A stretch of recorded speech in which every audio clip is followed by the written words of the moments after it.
할렐루야. 여러분, 이 주님 안에서 우리가 이 오늘 마태복음을 시작합니다. 근데 이 마태복음이 여러분 마태복음 읽어보신 분, 네, 읽어보신 분 많죠?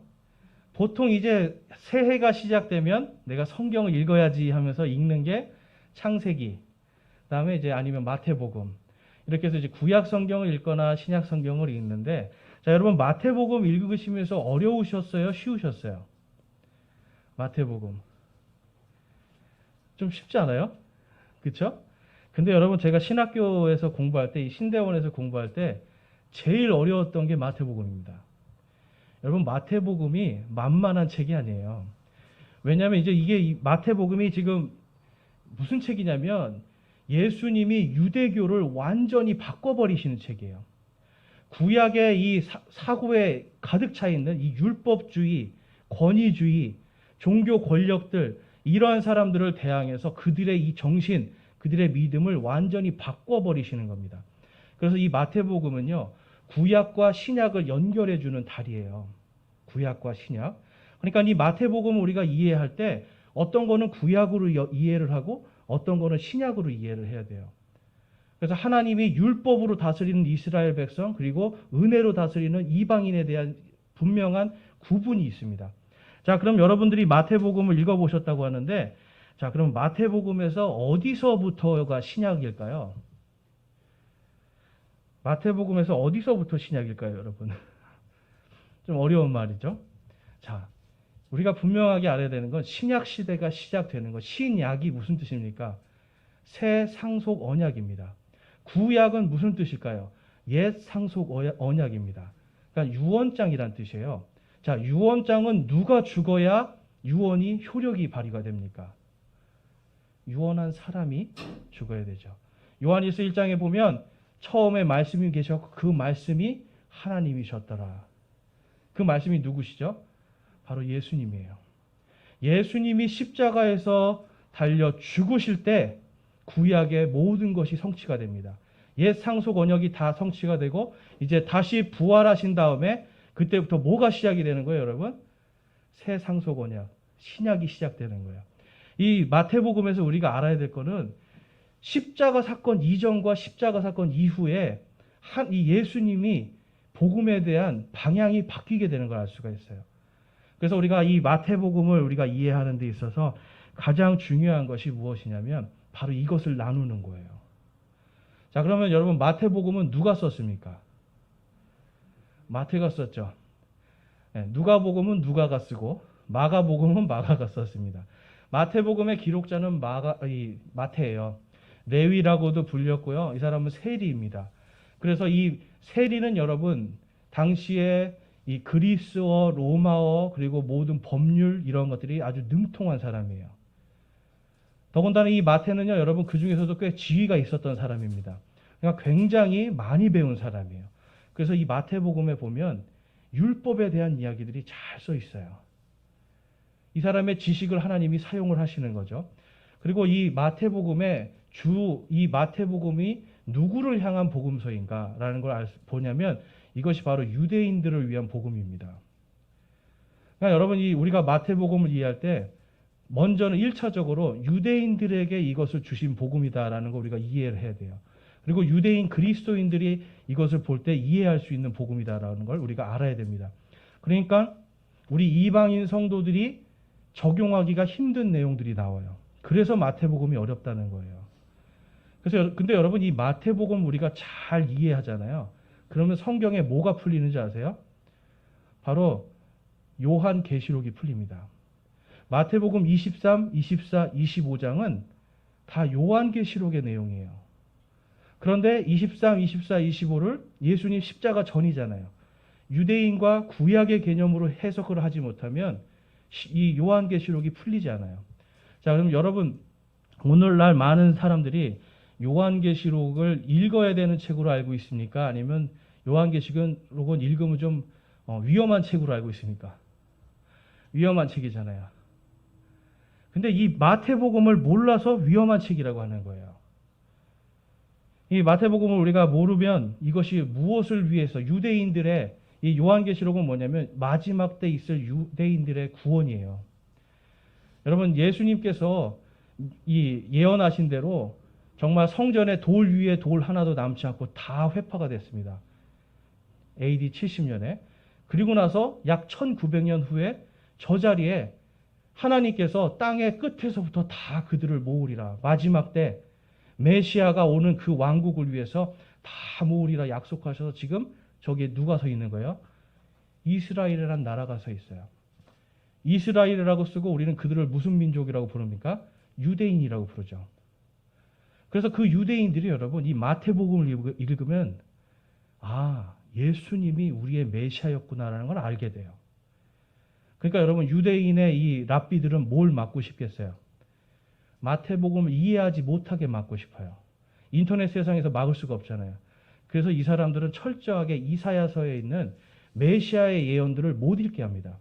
1년 동안 읽어야 되는 성경 읽기 표가 있어요. 거기에 메시아에 대한 부분들을 다 빼고 읽게 해요. 왜냐하면 그거를 읽었다가는 특히 이사야서 53장을 읽고 마태복음을 읽으면 곧바로 알게 됩니다. 아, 예수님이 메시아구나.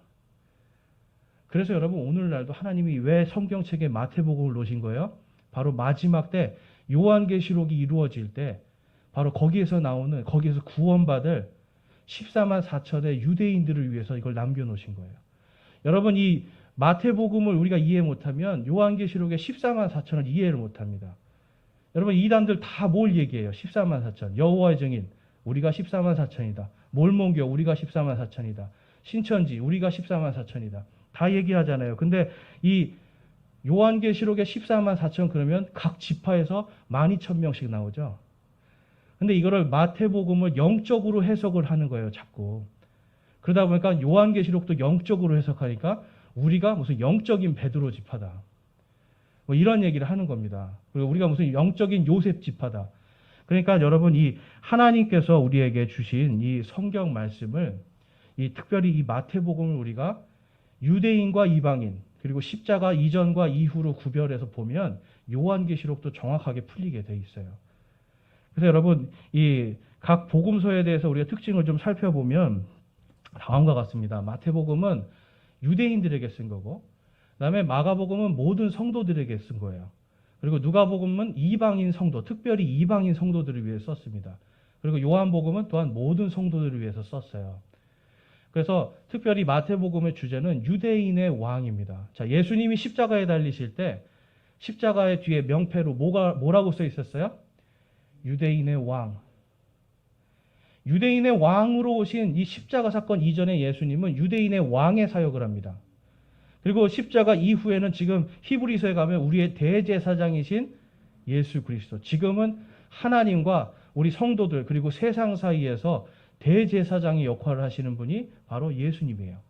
그리고 우리는 누구예요? 신약시대에 우리는 예수 그리스도의 제사장들이잖아요.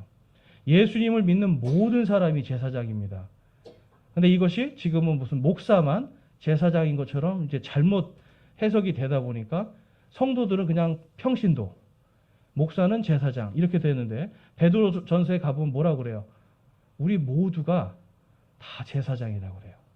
제사장 위에 누가 있는 겁니까? 대제사장. 그러니까 하나님께서 우리에게 주신 사명이 제사장의 사명이에요. 동시에 이스라엘에게도 하나님이 제사장의 사명을 주셔요. 그런데 그들이 그걸 하지 못하고 심지어는 그들의 대제사장이신 예수님이 왔을 때 어떤 일을 합니까? 예수님을 십자가에 못 박아 버립니다. 여러분 이 마태복음의 주된 내용이 바로 예수님이 왕으로 유대인의 왕으로 오시고 그분이 이 땅에 세우실 하나님의 이 하늘의 왕국, 유대인들이 기다리는 메시아의 왕국에 대한 이야기예요. 그래서 이 핵심 단어가 하늘의 왕국입니다. 하늘의 왕국. 근데 이제 우리가 말할 때 여러분 하늘의 왕국 그러면 잘 이해가 안 되시죠? 근데 옛날 우리 개혁 성경에는 전부 다 뭐가 나왔냐면 이 하늘의 왕국을 천국으로 해석을 합니다. 이해가 되세요? 근데 여러분 천국이 영어로 뭐죠? 천국이 영어로 heaven이라는 뜻이에요. 근데 이제 앞에 여기 보면 마태복음 6장 9절에 하늘에 계신 우리 아버지여 할 때 Our Father which art in heaven이라고 그래요. 구약 성경도 그렇고 신약 성경도 그렇고 이 heaven이라는 단어를 전부 다 하늘로 해석을 합니다. 영어도 마찬가지고 한국어도 마찬가지고. 근데 전체 지금 성경에서 오직 옛날 이제 개역 성경에는 천국이라는 단어가 어디에만 나올까요? 마태복음에만 나와요. 그런데 그 천국이 지금 오늘 이제 우리가 보면 예수님께서 이 마태복음 4장에 가보면 예수님께서 이제 침례를 받고 이제 사역을 시작하실 때 뭐라 그래요? 옛날 성경에 회개하라 천국이 가까이 왔느니라 하시더라. 근데 여기서도 보면 천국이 영어 성경에 킹제임스 성경에는 The Kingdom of Heaven이라고 그래요. 하늘의 왕국이라는 뜻입니다. 하늘의 왕국. 그래서 저희가 쓰고 있는 성경에서는 회개하라 하늘의 왕국이 가까이 왔느니라고 그래요. 자, 여러분 천국이 가까이 왔느니라 그러면 천국 그러면 무슨 생각이 드세요? 죽어서 가는 것. 그렇죠? 그러니까 옛날 성경을 읽으면 지금 우리나라가 지금 100년 동안 이 천국 회개하라 천국이 가까이 왔느니라 할 때 천국 그러니까 이제 죽어서 가는 천국. 이거를 생각해서 영적으로 해석하기 시작합니다. 그런데 영어 성경도 그렇고 그리스어 성경에도 뭐라고 써 있냐면 하늘의 왕국이라고 그래요. 자, 그럼 이 하늘의 왕국이 무엇일까요? 하늘의 왕국. 하늘의 왕국. 지금 마태복음에만 유일하게 천국 아니면 하늘의 왕국을 이야기하고 있어요. 그것은 바로 유대인들이 기다리는 이 땅에 실제적으로 세워지는 메시아 왕국입니다. 그래서 그 메시아 왕국이 요한계시록 20장에 가면 천년 왕국으로 이 땅에 세워지는 얘기가 나와요. 14만 4천 명이 그곳에 들어가는 이야기가 나옵니다. 그러니까 여러분 이것을 모르면 어떻게 되는 거예요? 신천지 비유풀이 들어가면 우리가 14만 4천 그래 우리 유대인 아니잖아요. 영적으로 우리가 유대인인데 하면서 거기에 쏙 빠져 들어가는 거예요. 근데 여러분 마태복음에서 지금 이 하늘의 왕국이 무엇입니까? 죽어서 가는 천국이 아니죠. 바로 이 땅에 메시아의 왕국을 이야기하는 거예요. 그래서 우리가 좀 이제 이러한 부분들을 좀 깊이 있게 앞으로 마태복음 하면서 좀 살펴볼 건데요. 그래서 이 메시아의 왕국, 메시아가 뭡니까, 여러분? 기름 부음 받은 자. 그리스어로는 그리스도라고 그래요. 그러니까 메시아나 그리스도가 같은 말이에요. 바로 그 메시아 아니면 그리스도께서 다스리는 그 왕국이 이 땅에 임하기를 오늘날도 유대인들은 소망하고 있어요. 그러니까 그 사람들이 지금 계속 원하는 우리가 알고 있는 천국이 아니죠. 지금 유대인의 관점에서 회개하라 하늘의 왕국이 가까이 왔느니라 할 때는 어떤 관점입니까? 메시아의 왕국이 왔구나. 근데 그걸 누가 선포해요? 예수님이 선포하죠. 그러니까 이 제자들이요 그걸 듣고 뭘 하는 거예요? 메시아인가? 하고 쫓아다니기 시작해요. 이분이 메시아인가? 하고 쫓아다녀요. 유다도 이분이 메시아인가? 하고 쫓아왔는데 보니까 자기가 생각하는 메시아가 아니에요. 유대인들이 생각하는 메시아는 정치적으로 군사적으로 지금 로마의 식민지였잖아요. 로마를 완전히 부셔버리고 완전히 정치와 그 군사력으로 다 다스리는, 그래서 다윗에게 약속하셨던 그 영원한 왕국이 세워질 것을 소망했는데 예수님이 뭘 하시는 거예요? 자꾸 제자들 발 닦아주시죠. 계속 핍박당하시죠. 계속 연약한 모습만 보이시잖아요. 그러니까 이 유다라는 사람은 내가 알고 있던 하늘의 왕국이 아닌데 하면서 예수님을 팔아버리는 겁니다. 여러분 이것이 이 마태복음을 우리가 이해하는 데 있어서 이러한 부분들이 굉장히 중요한 것입니다. 그래서 이제 오늘 우리가 살펴볼 것은 바로 우리가 지금까지 지금 알고 있었던 100년 동안 이 한국 교회가 이 천국이라는 것에 빠져서 알지 못했던 하늘의 왕국에 대해서 좀 오늘부터 살펴볼 거예요. 오늘부터. 그래서 오늘부터 이제 우리 예수님께서 뭐라 그래요? 예수 그리스도의 세대에 관한 책이다. 이 마태복음은 바로 예수 그리스도의 세대, 구약에 있었던 그리스도의 세대, 그리고 이제 신약 시대의 그리스도의 세대들에게 동시에 하늘의 왕국에 대해서 선포하시는 거예요. 그리고 예수님의 초림과 재림에 대해서 선포하고 있는 겁니다. 그래서 여러분 이것을 통해서 우리가 요한계시록 1장 3절에 보면 우리가 마태복음을 잘 이해하면 바로 이러한 것이 우리에게 복이 되는 겁니다. 우리 함께 요한계시록 1장 3절 말씀 함께 읽어보겠습니다. 시작.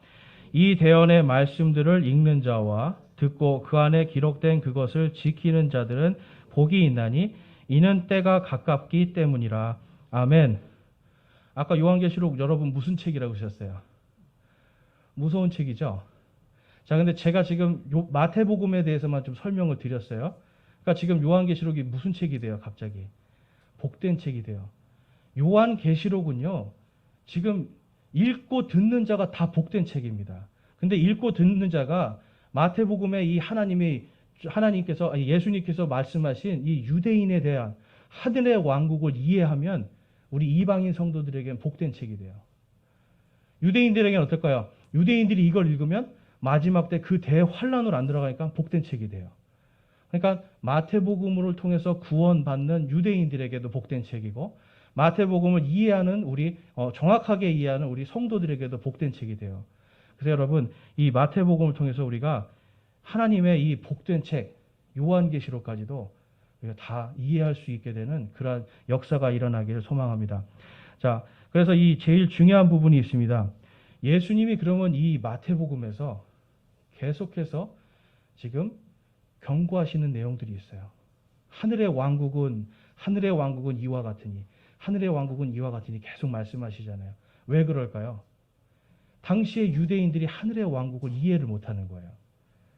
구약 성경에 있는 걸 이해를 못하는데 그 이유가 마태복음 16장에 가보면 마태복음 16장 6절 12절 말씀입니다.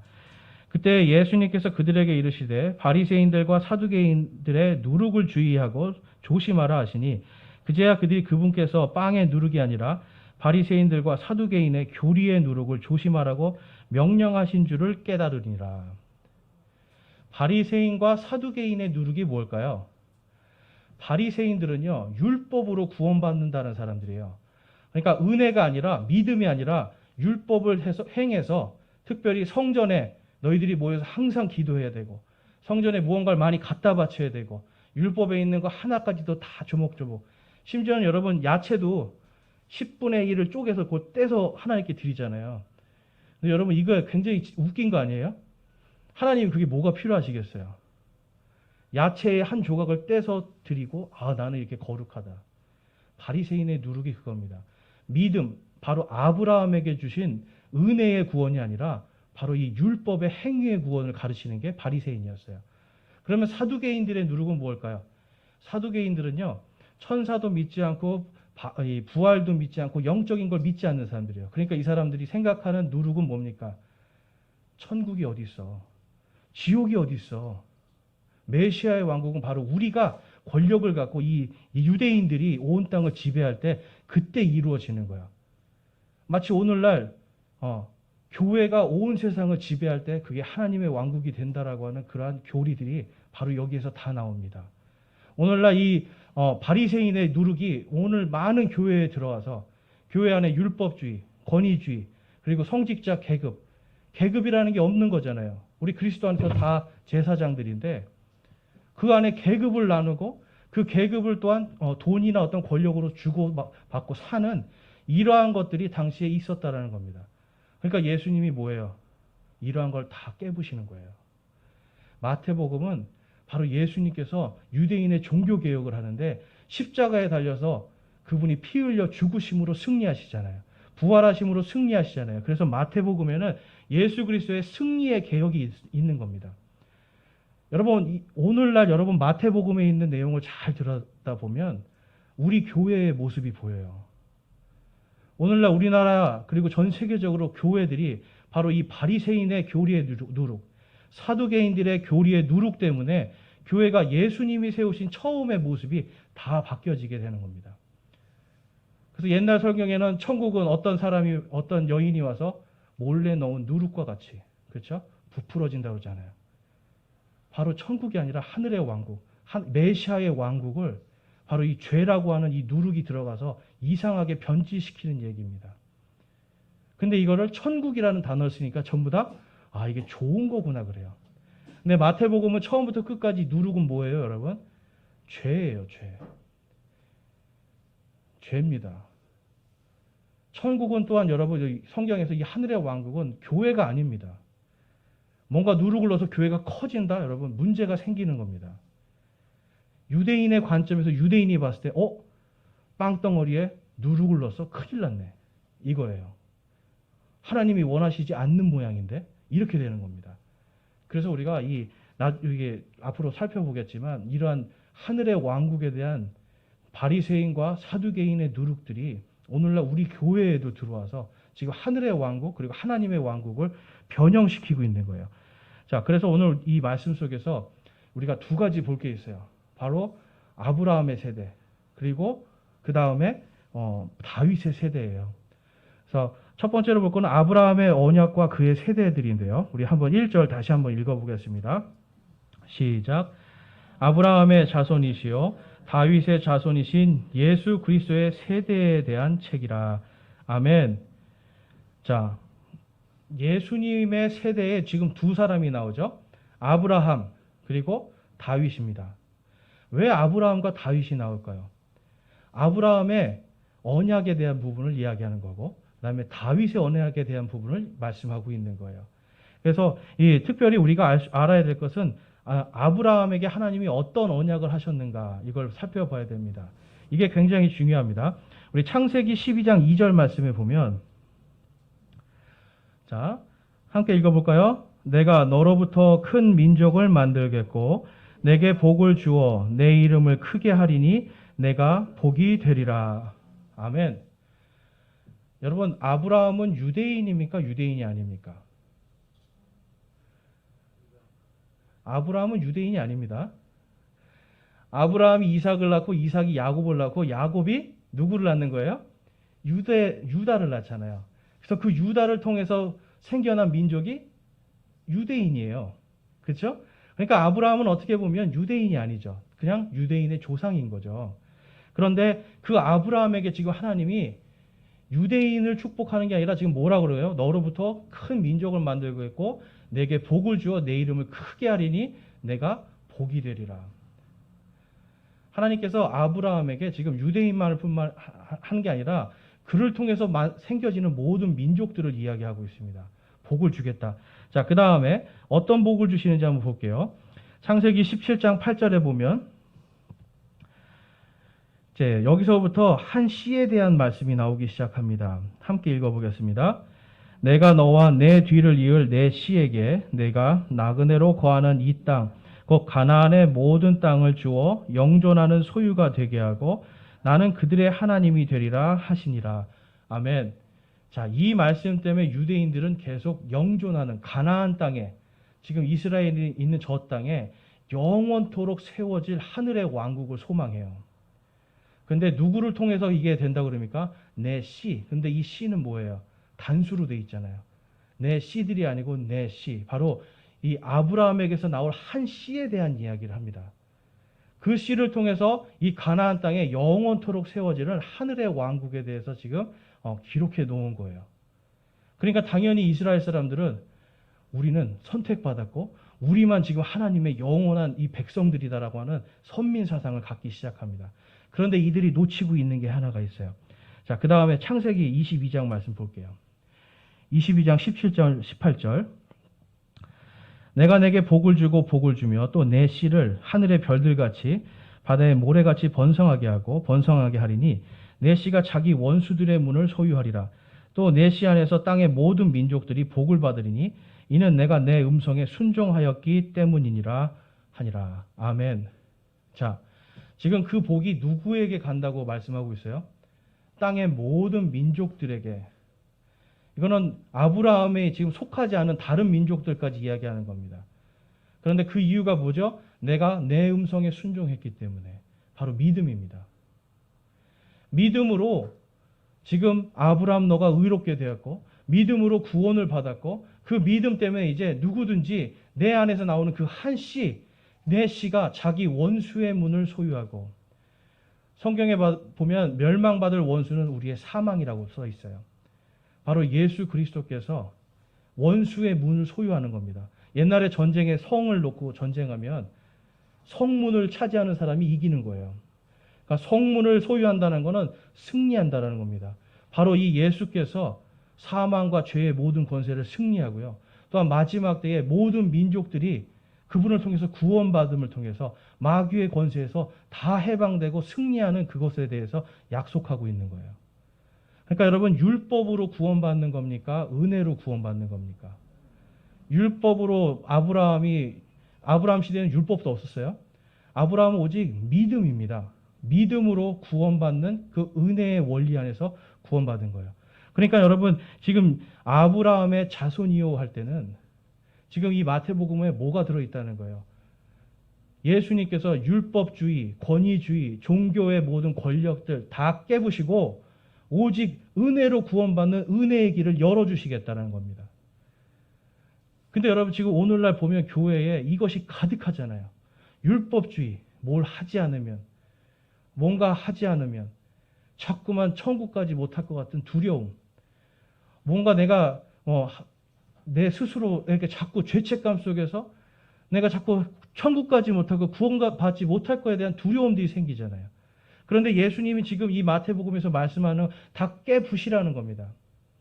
율법이 아니라 아브라함의 바로 은혜, 믿음으로 구원받는 그것을 예수님이 개혁하시는 거예요. 우리의 믿음 속에 여러분, 이 부분이 개혁이 되어야 됩니다. 그래서 내 씨가 원수들의 문을 소유하고 내 씨 안에서 땅의 모든 민족이 복을 받는 그것이 예수 그리스도를 통해서 성취가 되는 겁니다. 그러니까 여러분, 지금 하나님의 처음부터 구원 계획이 아브라함을 통해서 유대인에게만 있습니까? 아니죠. 유대인뿐만 아니라 유대인은 뭐냐면 예수님이 나올 수 있도록 하는 통로예요. 메시아께서 오실 수 있도록 하는 통로입니다. 그래서 사실 어떻게 구약 성경에 보면 여러분, 구약은요, 여러분들이 쉽게 이야기해서 사탄은 계속 메시아가 나오지 못하도록 이스라엘 백성들을 우상 숭배와 각종 당시의 이교도 사상들, 이러한 율법주의 이런 걸로 계속 그들을 망가뜨리려고 합니다. 그런데 하나님이 계속 그거를 다시 새롭게 하시고 새롭게 해서 결국은 예수님이 나오시게 하는 이야기예요. 그러니까 영적 전쟁이 쓰여져 있는데 예수님을 통해서 승리하는 얘기가 나옵니다. 그래서 마태복음에 뭐가 나오는 거예요? 족보가 나오는 겁니다. 족보. 여러분, 마태복음 읽을 때 어떤 분들이 이런 얘기를 해요. 내가 왜 이 족보를 읽어야 되냐고. 이 족보만 읽으면 눈이 감긴대요. 그래서 마태복음 이 족보 읽다가 그냥 못 이렇게 덮어버리는 분들 많아요.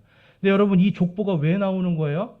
바로 예수님을 통해서, 아브라함부터 이 예수님까지 하나님께서 구약의 모든 이 족보들, 세대들을 통해서 구원의 역사를 이루는 것을 아주 짧게 보여주시는 거예요.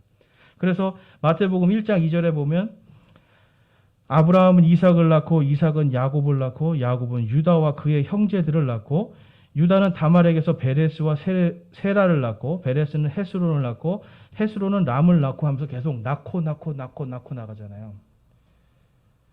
계속해서 지금 하나님이 이들을 통해 아브라함 때부터 시작해서 지금 아브라함의 언약을 성취하시기 위해서 예수님까지 정확한 족보를 말씀해 주세요. 자, 그리고 나서 다 말씀하시고 16절에 야곱은 마리아의 남편 요셉을 낳았는데 마리아에게서 그리스도라 하는 예수님이 태어나시니라. 그러므로 아브라함부터 다윗까지 모든 세대가 14세대요. 다윗부터 바빌론으로 끌려간 때까지 14세대요. 바빌론으로 끌려간 때부터 그리스도까지 14세대니라 라고 말씀해요. 여러분, 예수님이 갑자기 튀어나온 게 아닙니다. 하나님께서 계시하시고 모든 역사를 다 동원해서 하나님께서 승리의 표적으로 예수님이 나타나시는 거예요. 그래서 유대인들의 이 율법을 다 깨트려 버리고 이제는 은혜로 구원을 받는 구원의 길을 여시는 겁니다. 그 표적으로 여러분, 유대인들이 처음에 바뀌기 시작하는 거예요. 자, 그래서 여러분, 이 갈라디아서 3장 6절과 14절 보면 그 아브라함의 언약에 대해서 예수님과 아브라함의 언약의 관계를 말씀하고 있어요. 우리 함께 6절 14절 읽어보겠습니다. 시작. 이것은 곧 아브라함이 하나님을 믿음에 그것을 그에게 의로 여기셨느니라 함과 같으니라.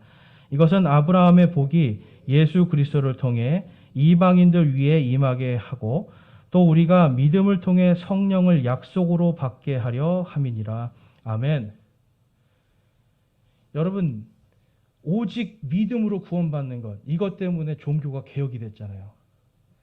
하나님은요, 유대인들도 그렇고 지금 이 가톨릭 교회도 그랬고 율법주의와 율법으로, 은혜가 아니라 율법으로 구원받고 인간의 힘으로, 선행으로 구원을 받고 어떤 고행으로 구원을 받고 이 교회와 예수님을, 하나님을 믿는 이 백성들이 믿음에서 떠나갈 때 어떤 일을 하는 거예요? 깨트려 버리십니다. 그것이 가장 극에 달했을 때가 바로 마태복음이 쓰여질 때예요. 예수님이 그거를 깨시는 겁니다. 그래서 지금 이 사도 바울이 갈라디아서에서 이방인 성도들에게 뭐라고 말씀하시고 있는 거예요? 바로 아브라함이 하나님을 믿는 그 믿음으로 의롭게 되었다. 그리고 바로 아브라함의 그 믿음 때문에 아브라함에게 약속하신 그 복이 누구를 통해서요? 예수 그리스도를 통해서 이제 우리에게 임했다라고 지금 선포하는 거예요. 그러니까 더 이상 율법에 매이지 말라는 겁니다. 당시에 갈라디아 교회에도 할례를 받아야 된다, 율법을 지켜야 된다는 이러한 사람들이 있었어요. 그러니까 지금 갈라디아서에서 그게 아니다. 이제는 아브라함의 바로 그 언약이 율법이 아니라 은혜로 우리에게 들어오고 그 은혜로 이제 우리가 구원받았다라는 걸 가르쳐 주는 거예요. 그러니까 여러분, 마태복음이 쓰여질 때는 사람들이 다 뭘 생각한 거예요? 율법의 구원. 11조, 안식일, 무슨 건축헌금, 뭐 또 몇 미터 이상, 뭐 2km 이상 걷지 말아야 되는 거. 이러한 것들을 지키는 걸로 내가 구원을 좀 이루어가지 않을까. 근데 한 번 잘못하면 어떻게 되는 거예요, 여러분? 구원 탈락이에요. 안식일 한 번 안 지키면 어떻게 돼요? 구원 탈락되는 거예요. 그러니까 그걸 또 하려고 어떻게 해요? 막 희생제물 드리고 막 하잖아요. 죄값을 치르려고 하잖아요. 근데 그게 아니라는 겁니다. 바로 예수님은 그 모든 것을 다 깨시고 십자가와 부활을 통해서 이들의 믿음을 완전히 다 깨트리시고 새롭게 승리로 개혁을 하신 걸 볼 수가 있습니다. 그래서 여러분, 우리가 마태복음에서 볼 때 아브라함의 언약이 바로 우리에게 임했습니다. 믿음으로 구원받는 이 모든 것이 바로 왕으로 오신 예수 그리스도를 통해서 우리에게 임한 줄로 믿습니다. 그러니까 여러분, 구원에 있어서 나의 행위를 자꾸 집어넣으면 거기에는 예수 그리스도의 피가 아무 소용이 없는 게 돼요. 예수님이 그렇게 깨고 싶었던 율법주의, 예수님이 그렇게 깨고 싶었던 믿음이 아닌 행위 구원, 믿음이 아닌 이루어가는 구원, 이러한 것들을 우리가 다시 거기로 돌아가는 겁니다. 그래서 성경에서 말하죠. 개가 자기가 토한 대로 다시 간다고. 그렇죠? 그러니까 예수님께서 지금 마태복음에서 말씀하시는 건 바로 아브라함의 복이 바로 믿음으로 구원받는 그것이 내가 너희에게 주고 싶은 하늘의 왕국의 언약이라는 거예요.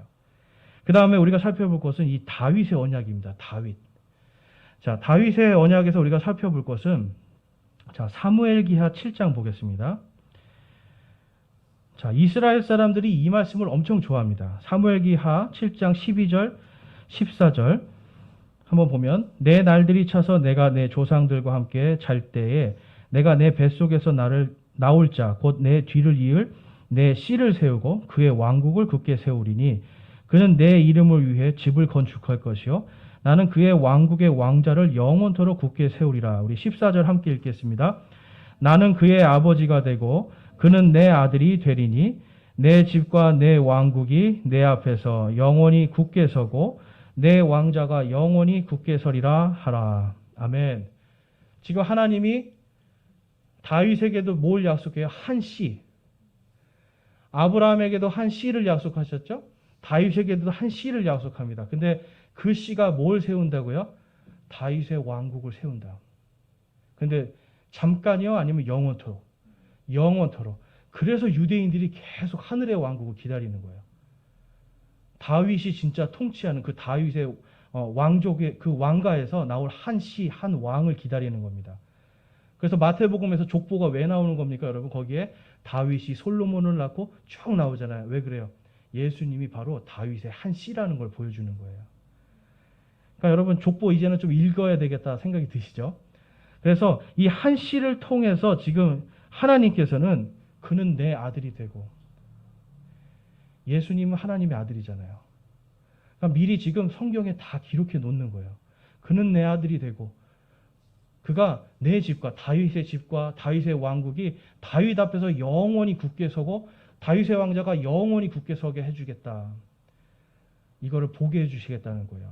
다윗을 부활시켜서 다 보여주겠다 말씀하시는 거예요.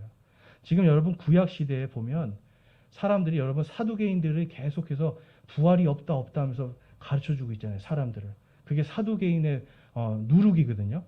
그런데 그들에게 지금 예수님께서는 지금 한 씨, 내 아들로는 한 씨로 오고 그것이 그들에게 지금 예수님이 십자가에 달려 죽으시고 부활하심을 통해서 내가 바로 다윗을 부활시키고 그의 왕국을 다시 세울 메시아다라는 걸 정확하게 보여주시는 거예요. 그래서 여러분 제자들이 특히 베드로가 예수님이 살아계실 때는 뭐라고 고백했어요? 주는 그리스도시요 살아계신 하나님의 아들이십니다. 그 메시아입니다. 얘기한 거거든요. 왕이십니다. 그런데 예수님이 딱 잡히시던 날 밤 어떻게 했어요? 도망가잖아요. 그리고 3번 부인하고 마지막 한 번은 저주하면서 부인하잖아요. 왜 그랬을까요? 메시아라는 걸 믿지 못한 거예요. 분명히 하늘의 왕국이 지금 임해야 되는데 갑자기 이 메시아가 잡혀 죽게 생겼어요. 그러니까 메시아가 아니구나. 제자들이 다 흩어지죠.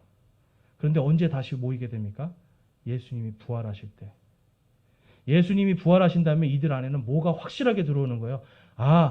하늘의 왕국이 이미 임했는데 우리가 몰랐구나. 그분이 메시아고 우리의 왕이구나 하니까 그때부터는 목숨을 내걸고 가잖아요.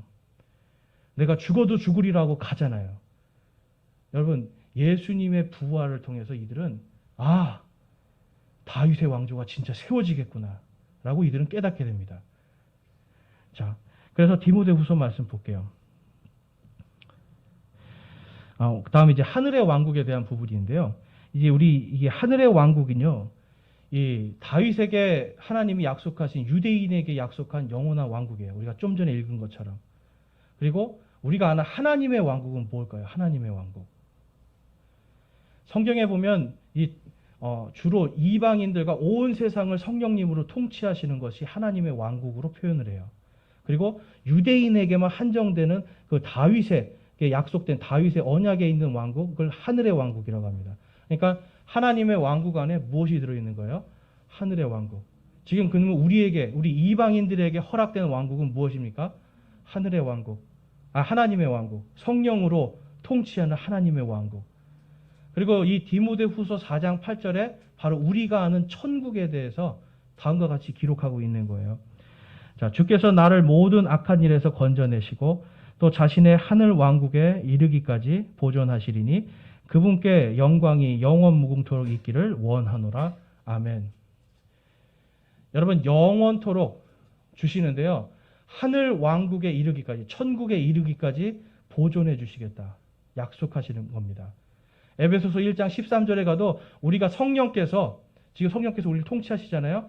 우리를 인치시고 예수께서 오시는 그날까지 끝까지 보증해 주시겠다고 약속하고 있어요. 지금 십자가 사건 이후부터 무엇이 계속 이제 시작이 되는 겁니까? 은혜의 복음입니다. 은혜의 복음.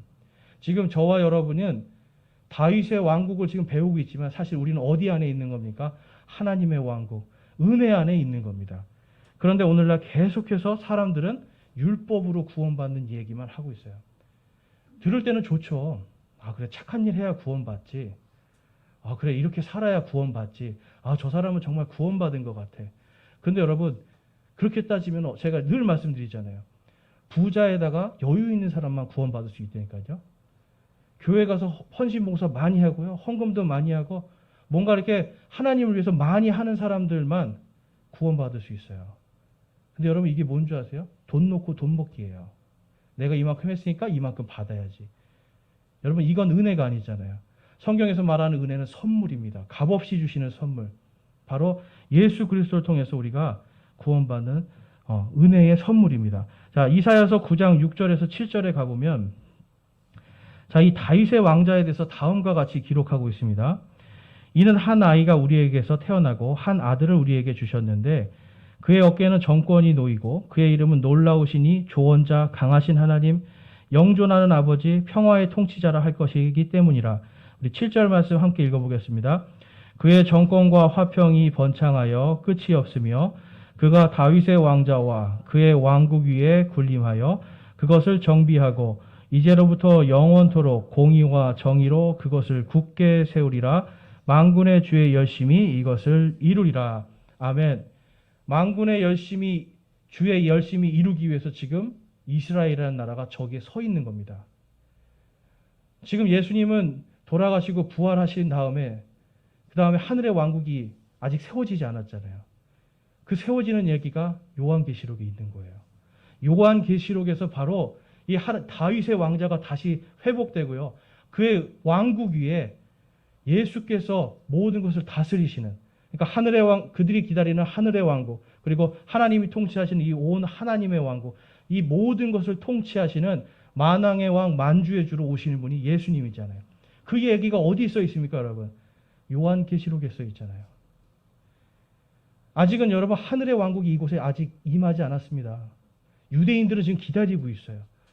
근데 이게 천국이라고 하는 번역 때문에 계속 지금 이게 헷갈리기 시작하는 거예요. 우리가 죽어서 가는 천국, 유대인에게 준 복, 가나안 땅의 복. 그래서 막 자꾸만 뭐라고 그래요? 가나안 정복해야 된다고 하고, 그렇죠? 가나안이 천국이라고 이야기하고 막 이런 얘기를 하잖아요. 근데 우리에게는 그 가나안 땅이 허락된 사람들이 아니에요. 우리는 그거보다 더 큰 하나님의 왕국. 오늘 아까 우리가 찬양할 때 새 예루살렘 찬양했잖아요. 그게 언제 이루어지는 겁니까? 요한계시록 21장에서. 바로 우리 성도들이, 이방인 성도들이 가야 될 하나님의 왕국은 새 예루살렘이에요. 그리고 바로 이 유대인들이 지금도 고대하는 것은 하늘의 왕국, 지금 유대의 땅, 가나안 땅에 세워질 하늘의 왕국을 기다리고 있는 겁니다. 그래서 여러분, 우리가 이 말씀을 통해서 우리 성도들이 지금 성경을 이렇게 보니까 요한계시록이 여러분 읽어지고 싶으세요? 아니면 아직도 무서우세요? 무서워요. 이게 무서우니까 예수님이 분명히 이것을 읽고 듣는 자는 복이 있도다라고 말씀하셨는데 계속 복을 못 받고 있는 거예요. 바로 이 마태복음을 통해서 여러분 우리가 이 모든 것이 깨어지길 원합니다. 여러분의 두려움을 승리하는 승리의 개혁이 있기를 원합니다. 사도 바울이 우리 성도들이 어떤 복을 받을지에 대해서 데살로니가 전서에 기록해 놓았어요. 자, 데살로니가 전서. 요거는 언제 시작되는 건지 여러분 한번 우리가 읽고 이야기해 보겠습니다. 데살로니가 전서 4장 16절에서 18절입니다. 주께서 호령과 천사장의 음성과 하나님의 나팔 소리와 함께 친히 하늘로부터 내려오시리니 그리스도 안에서 죽은 자들이 먼저 일어나고 그 뒤에 살아서 남아있는 우리가 그들과 함께 구름들 속으로 채어 올라가 공중에서 주를 만나리라. 그리하여 우리가 항상 주와 함께 있으리라. 우리 18절 함께 읽어보겠습니다. 그러므로 이 말씀들로 서로 위로하라. 아멘. 여러분, 이 말씀이 지금 위로의 말씀이 되세요, 여러분에게? 이게 지금 무슨 말씀입니까, 여러분? 마지막 심판의 나팔 소리가 울릴 때, 그 심판의 나팔 소리가 언제 울려요? 요한계시록에서 울리죠? 마지막 심판 나팔 소리 울릴 때, 우리 찬양에도 나팔 불 때 나의 이름, 나팔 불 때 나의 이름. 예수님이 여러분 오실 때, 항상 왕이 올 때 뭐가 먼저 부러집니까? 나팔이 부러집니다. 붕 하고 나팔이 부러질 때, 그때 왕이 오는 겁니다. 예수님이 재림하실 때, 먼저 어떤 일이 일어나요? 예수 그리스도 안에서 죽은 자들이 일어나고 부활입니다. 그리고 살아있는 우리가 또한 부활을 하는 겁니다. 그리고 우리가 다 어디에서 주님을 만나는 거예요? 공중에서. 바로 천국. 우리가 그렇게 원하는 천국. 거기에 여러분 영으로 들어갑니까? 육체로 들어가는 겁니까? 영광스러운 예수 그리스도의 육체로 들어가는 거예요. 지금도 우리가 만약에 죽으면 우리 성도들의 영혼은 천국에 가 있죠. 그런데 예수님이 오실 때는 무슨 일이 일어난다는 겁니까? 우리가 다 부활해서 잠자는 자들도 일어나고. 왜 그래요? 하나님이 보시기에 매우 좋았더라는 게 우리 몸이잖아요. 하나님의 형상과 모습이 그대로 있는 게 우리 몸이잖아요. 하나님은 예수님을 부활시키신 이유가 다른 게 아닙니다. 우리를 부활시키기 위한 거예요. 그래서 그것과 함께 어떤 일이 일어납니까? 우리가 공중에서 주를 만나리라. 그러면서 뭐라고 그래요? 이것으로 서로 위로하라고 그래요. 여러분 부활신앙? 여러분 우리나라 지금 교회 안에 부활신앙이 다 말라버렸어요. 이 말씀을 읽고 다 영적으로 해석을 해요. 근데 지금 이거는 뭘 영적으로 해석할 게 있습니까? 아니잖아요. 예수님이 오실 때 우리가 다 부활해서, 여러분 부활할 거 믿으세요? 그럼 부활해서 어떻게 된다는 거예요? 엘리야처럼 들려 올라가는 겁니다. 에녹처럼 들려 올라가는 겁니다.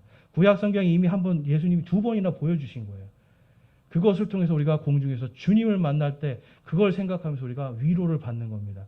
이 땅에 있는 것들은 다 소용없는 것들이고 썩어지고 사라질 거지만 공중에서 우리가 주님을 만나는 그 기쁨과 영광이 지금 우리를 기다리고 있는 겁니다. 근데 그것이 율법으로 되는 겁니까? 은혜로 되는 겁니까? 은혜로. 나의 행위가 아니라 예수 그리스도의 은혜로 된다는 것이 지금 이 예수님께서 그것을 개혁하시기 위해서 바로 마태복음에 지금 처음부터 아브라함과 다윗의 자손으로 오시는 것을 기록하고 있는 겁니다. 자, 그래서 5장 9절 말씀이 저와 여러분에게 데살로니가전서 5장 9절 말씀. 자, 그런 우리에게 주신 하나님의 은혜의 말씀입니다. 우리 함께 읽어보겠습니다. 하나님께서는 우리를 진노에 이르도록 정하지 아니하시고 우리 주 예수 그리스도로 말미암아 구원을 받도록 정하셨느니라. 아멘. 요한계시록에 있는 그 진노로 들어가게 정하셨어요? 아니죠. 들어가지 않게 정하신 겁니다. 그래서 데살로니가전서 4장에서는 바로 그 일이 있기 전에 무엇을 해주신다는 거예요? 부활해서 우리가 전부 다 공중에서 주님을 만나는 그 일을 있게 해주시겠다는 거예요. 오늘날 우리나라 교회들은요, 특히 대한민국에 이 휴거라는 말 옛날에 이단들이 썼기 때문에 휴거 말만 나와도 다 벌벌 떨어요.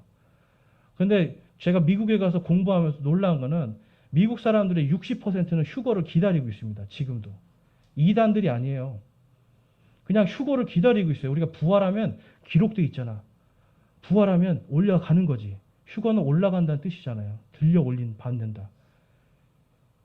그 말로 서로 위로합니다. 그래서 이제 운명하시기 이제 나를 기다리고 있는 목사님 찾아가서 제가 인사했더니 우리 천국에서 만나자. 울지 마라. 슬퍼하지 마라. 우리 부활해서 천국에서 만나자. 그러한 신앙이 있으니까 그들은 땅의 것이 중요하지가 않죠. 땅에서의 기쁨과 슬픔이 그들에게 중요한 게 아닙니다.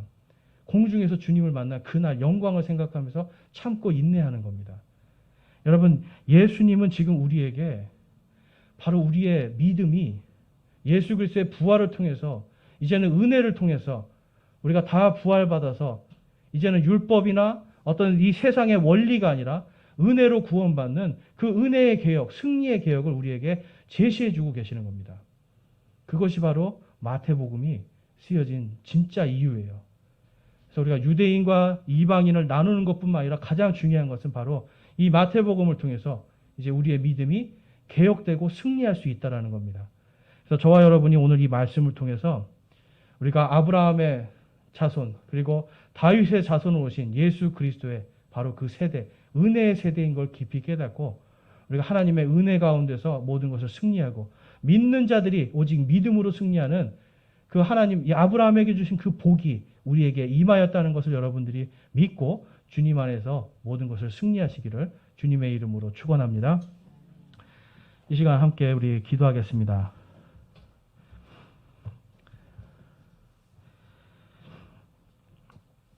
여러분 지금까지 여러분의 믿음이 성경에 있었습니까? 아니면 그냥 교회의 전통, 내가 알고 있는 지식에 있었습니까? 이 시간 우리 주님 앞에서 우리의 믿음이 개혁되기를 함께 기도하기를 원합니다. 주님, 저는 믿는다고 하지만 구원받지 못할까 봐 두려웠습니다. 저는 믿는다고 하지만 언제 내 구원이 취소될지 몰라서 벌벌 떨고 있었습니다.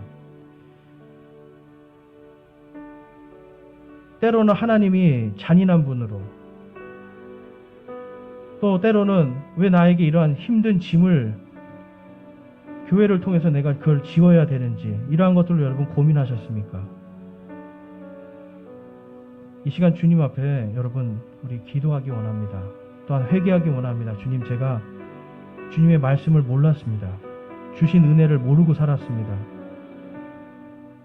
믿음으로 의롭게 된 것을 제가 나의 의로 그것을 이루려고 했던 그러한 마음이 있습니다. 바리새인과 사두개인의 누룩이 내 안에 있었습니다. 주님, 용서하여 주시옵소서. 우리 함께 회개하기를 원합니다. 하나님의 말씀을 믿지 않는 것이 가장 큰 죄입니다, 여러분. 이 시간 우리 주님 앞에서 함께 회개하기를 원하고, 또한 예수 그리스도의 말씀이 나의 삶의 모든 것의 중심이 되고 바로 그 예수께서 나의 왕이 되어 주시기를 간절히 소망하며 우리 기도하기를 원합니다. 우리 함께 기도하겠습니다.